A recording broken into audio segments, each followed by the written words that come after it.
Isang magandang araw po sa inyo pong lahat at narito po tayo sa ating panibagong yugto po ng ating pag-aaral. No? Nawa ito po ay maging food po natin, spiritual food sa araw po na ito. Our best discipline. Mula po sa Hebrews 13:9. Ano po? Hebrews chapter 13 verse number 9. Ano po ang sabi ng talatang ito? Ang sabi po, huwag kayong padaya o padala sa sari-sari at kakaibang mga turo, sapagkat mabuti na ang puso ay patibayin ng biyaya, hindi sa pamagitan ng mga pagkain na hindi pinakinabangan ng mga tumupad na mga iyon. Ano po?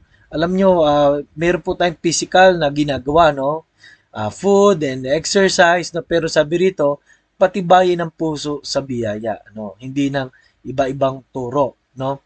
Kaya particular po, may mga bagay po na nagpapahina sa isang tao na dependent po sa anyang input o kinakain. For example po, pagka tayo nasobrahan na sa mga mamantika, yun po ay magpapahina po sa ating pong kalusugan, ano, sa kabuuan. Ngayon, katulad po ng isang atleta na araw-araw ay nag-iensayo, no, ang tawag po doon ay disiplina. No, sabi nga kung wala kang disiplina ay mapapahama ka. Ano po? At wala pong tagumpay, no? Pagka walang disiplina.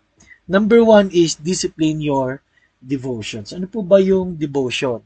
Yung ating pong laging iniisip at kahit yung ating pong ninilay-nilay sa ating buhay. Ano po? Pag ang ninilay-nilay po natin ay yung mabuti, kaaya-aya sa Diyos, Philippians 4:8, ay ang bunga po nito rin ay kaaya-aya. Ano po? Sa 1 Timothy chapter 2 verse 8, I will that men pray everywhere, no? Ang failure po sa ating buhay paminsan ay hindi po nagsisimula sa ginawa natin, ngunit unang-una sa ating pong iniisip. Number one, pag ang iniisip mo sa sarili mo na ikaw ay walang nagawa, ikaw ay talunan, pag inisip mo yung mga naalipas, at pag inisip mo na may mga bagay na struggle sa iyong buhay, ito po yung magiging debosyon o center ng ating pong pagkatao. Pero ang sabi po ng Bible sa Matthew 6:33, seek ye first the kingdom of God and His righteousness, and all these things shall be added unto you. If lahat ng bagay po na nakasentro sa atin ay positive, no? At ito po ay galing po sa salita ng Diyos, ay magiging positibo po ang ating buhay. May mga taong di nila namalayan, mapalad pala sila sa ibang tao, pero dahil sa negative ang kanilang pag-iisip, ay hindi po nagkaaroon ng uh, magandang pananaw, hindi rin nagiging ng magandang pagpapatuloy, at hindi magandang ating nagagawa. Ano po? Number two is your doubts. Ano po? Sa Matthew 21:21, if ye have faith and doubt not, it shall be done. Ano po? Pagka tayo mga may doubt, no, sa pananampalataya, ay hindi po mangyayari ang inaasahan ng Diyos sa atin. Kaya nga ang ating mga napag-aralan, no, faith that moves mountains. Ano po?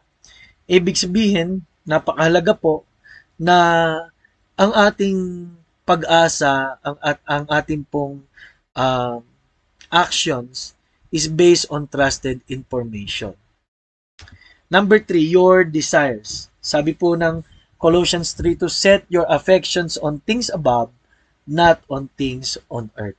So pag ikay nanood ng mga video, lahat, no, mga kausap mo, lahat ay worldly desires, ikaw ay magiging masaya lang sa material things. Ano po?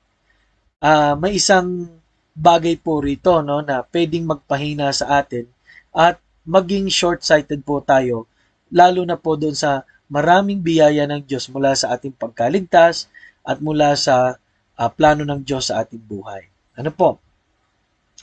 So, sa James 4:7 and 8, ano po? The love of money. Okay? The love of material things sa 1 John chapter 2 verse 15. Ano po? Sabi po ng sumunod ay your duties. 1 John 3:22 o chapter 3 verse 22, do those things that are pleasing in His sight. May duty po tayo kung ano magiging kalugod-lugod sa Diyos. Gusto ng Diyos na tayo po ay maging witness sa Kanya pong ginawa sa krus, sa kanyang pagliligtas at maging tapat po sa kanya. Ano po? At lahat ng ating kakilala would come to the knowledge of our Lord and Savior Jesus Christ. Romans 1:6. Ano po? Kaya po mga minamahal, ito po no, your duties, your desires, your doubts, your devotions. Ano po? Yan po ang dapat nating disiplinahin. Kung hindi po, ay sa kasalanan po tayo mapupunta kung ang ating iniisip lagi ay self-centeredness o lust of the eyes and the pride of life. Ano po? So, yan din po yung naging tukso ni Satanas sa Panginoong Hesus. Di malayong yan ang gawin din po niya sa atin. Maraming salamat po. Our best discipline.